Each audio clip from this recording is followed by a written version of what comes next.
Hillary Clinton ने कहा था कि वो सिर्फ आपके जब when you have snakes in your backyard, वो आपके पड़ोसियों को ही नहीं डसेंगे, वो आपको भी डसेंगे। लेकिन इस वक्त ऐसा लग रहा है कि हमारे जो पड़ोस में देश हैं उनमें एक तरह से सत्ता का स्थायित्व नहीं है, उसमें सिर्फ एक ब्राइट स्पॉट भारत है। क्योंकि वहां पाकिस्तान की हमने बात की, आज योगी आदित्यनाथ ने कहा कि जो 1947 में हुआ वो पाकिस्तान और बांग्लादेश में आज भी हो रहा है। अब बांग्लादेश में 1975 में भी एक ऐसा ही खून खराबा हुआ था, जिसकी मैं याद इसलिए दिलाना चाहती हूं क्योंकि कल 15 अगस्त है और ये कत्लेआम भी 15 अगस्त को हुआ था। सेना की एक टुकड़ी ने विद्रोह कर दिया था और भारत ने मुजीबुर रहमान के लिए हेलीकॉप्टर भेजा था। भारत का हेलीकॉप्टर ढाका में लैंड कर गया था और वहां से मुजीबुर रहमान को रेस्क्यू करने जा रहा था। रहमान ने हेलीकॉप्टर में बैठने से मना कर दिया था। शेख हसीना के पिताजी ने मना कर दिया था। उन्होंने कहा कि ये मेरे लोग हैं, मैं इन्हें छोड़कर नहीं जा सकता हूं, और इसीलिए वो नहीं गए। ये लोग हमें नुकसान नहीं पहुंचाएंगे, ये भी मुजीबुर रहमान ने कहा था। लेकिन 15 अगस्त 1975 को उनकी हत्या कर दी गई थी, उनके परिवार के सदस्यों की हत्या कर दी गई थी। विद्रोहियों ने मुजीबुर रहमान की हत्या की, पूरे परिवार को खत्म कर डाला था और 18 लोगों की हत्या कर दी थी। अब सोचिए, तब से यहां पर उनके संस्थापक के रूप में 15 अगस्त को उनकी हत्या का दिन था और इसीलिए इसे शोक दिवस के रूप में बांग्लादेश में मनाया जाता है। और कल 15 अगस्त है। अब आप सोचिए, 15 अगस्त को शोक दिवस मनाया जाता है, लेकिन कल यानी बांग्लादेश में ये पहली बार होगा उनकी हत्या के बाद कि शोक दिवस मनाने से इनकार कर दिया वहां की सरकार ने। उन्होंने कहा है कि वहां शोक दिवस नहीं मनाया जाएगा, क्योंकि जो तस्वीरें आप देख रहे हैं बांग्लादेश से, वहां से जो तस्वीरें हैं वो आप देखिए, ये आपको याद होंगी कि मुजीबुर रहमान की कैसे जो मूर्ति लगी थी उसे तोड़ दिया था। तो ऐसे में कल क्या होगा, क्योंकि कल 15 अगस्त है और शेख हसीना ने एक अपील कर दी है। जरा वो अपील चलाइए। शेख हसीना ने एक अपील की है। शेख हसीना ने जो अपील की है, उन्होंने जनता से कहा है कि मेरा पिता का अपमान किया गया। उन्होंने कहा मेरे पिता का अपमान किया गया है और इसीलिए कल आप लोग उस दिन को याद कीजिए। मुझे देशवासियों से इंसाफ चाहिए। उन्होंने ये भी कहा कि 15 अगस्त शोक दिवस मनाने का आग्रह उन्होंने किया, यानी वहां की सरकार कह रही है आप शोक दिवस मत मनाइए, शेख हसीना कह रही है आप सड़क पर उतरिए और शोक दिवस मनाइए।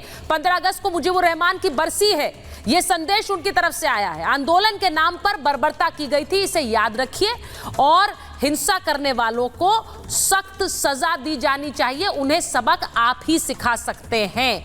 अब मेरा सीधा सवाल यह है कि कल 15 अगस्त के दिन बांग्लादेश में क्या होगा, क्योंकि एक तरफ तख्ता पलट की आहट पाकिस्तान में, दूसरी तरफ शेख हसीना यहां से अपील जारी कर रही है कि सरकार भले ही कह रही हो कि शोक दिवस नहीं मनाया जाएगा, लेकिन आप शोक दिवस मनाइए और इस दिन को याद रखिए।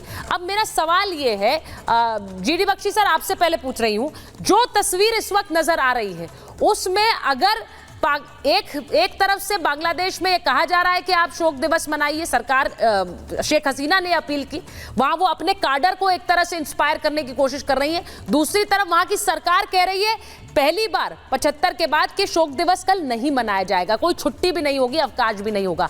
इसका क्या असर आपको लगता है सड़कों पर नजर आएगा कल? देखिए, इस वक्त तो जो जमायते इस्लामी के गुंडे हैं वो पूरी तरह से इन्फिल्ट्रेट कर गए हैं सारी स्टूडेंट मूवमेंट्स को, और वही जो स्टैच्यू तोड़ना ये स्टूडेंट्स का काम नहीं है, ये जमायते इस्लामी का काम है, जिन्होंने पाकिस्तान की साथ दिया था 71 के युद्ध में। उन्होंने बांग्लादेश को आजाद होने की से रोकने की हर कोशिश करी थी। उन्होंने 2 ब्रिगेड रजाकार की खड़ी करी थी, जिन्होंने पाकिस्तान की फौज का साथ ही नहीं दिया, उनको औरतें सप्लाई करी थी।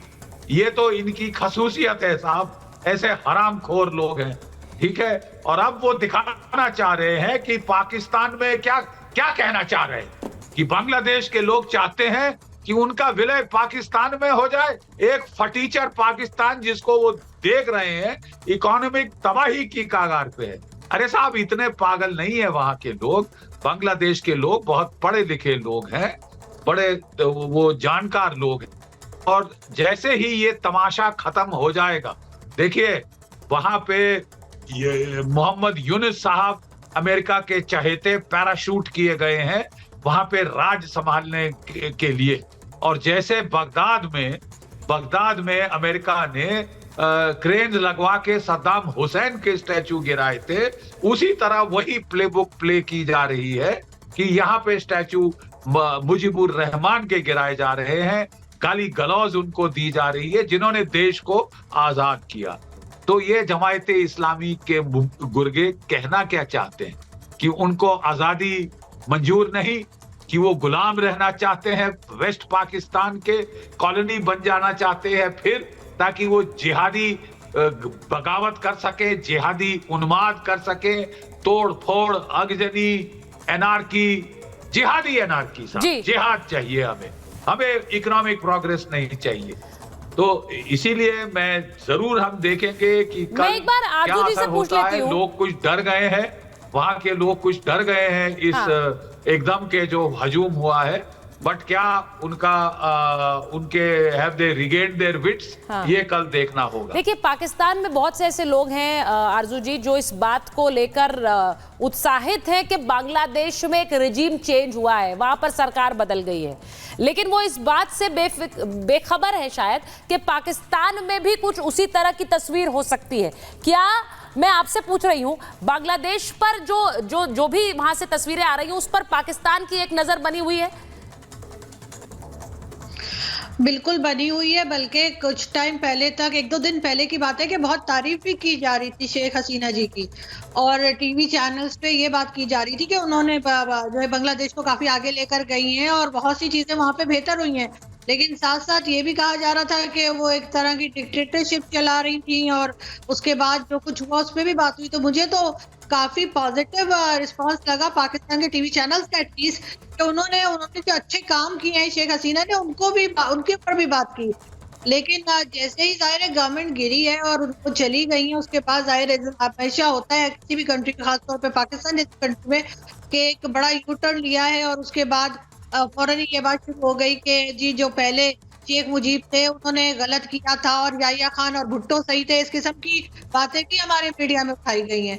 तो कहीं ना कहीं मेरा ख्याल है कि यहाँ पर देखा जा रहा है, बहुत गौर से देखा जा रहा है, और ये भी समझा जा रहा है कि अब जो नई गवर्नमेंट आएगी वो प्रो पाकिस्तान होगी, और पहले जो गवर्नमेंट थी वो प्रो इंडिया थी। ये बात भी की जा रही है यहाँ पे, जो प्रो इंडिया थी और प्रो पाकिस्तान रजीम अब आ गई है। मैं बता दूं शिवम त्यागी हमारे साथ जुड़ गए हैं, बीजेपी के प्रवक्ता हैं, और हमारे साथ वरुण पुरोहित जी भी जुड़ गए हैं, कांग्रेस के नेता हैं। मैं एक बार शिवम पहले आपके पास आ रही हूं, ये बताइए कि आज जिस तरह से योगी आदित्यनाथ के बयान को देखा जा रहा है, उन्होंने कह दिया स्पष्ट शब्दों में कि पाकिस्तान जैसी एंटिटी कोई है नहीं, पाकिस्तान का या तो विलय होगा या फिर पाकिस्तान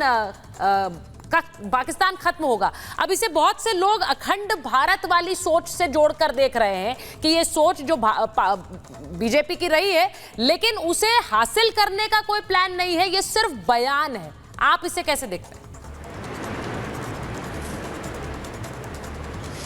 देखिए, सबसे पहले मैं एक चीज कहना चाहता हूं कि जहां तक बात अखंड भारत की है, मैं मानता हूं कि इस दुनिया में और देश में जितने भी भारतीय हैं वो अखंड भारत का सपना अपने मन में लेकर जीते ही हैं। जहां तक आपने कहा कि इसका कोई प्लान नहीं है, ये सिर्फ बातें हैं, मैं एक चीज कहना चाहता हूं, रैडिकल इस्लामिस्ट जहां पर भी हैं वो अपने आप को खुद ही खत्म कर लेंगे, उसके लिए बहुत ज्यादा कुछ करने की आपको आवश्यकता नहीं है।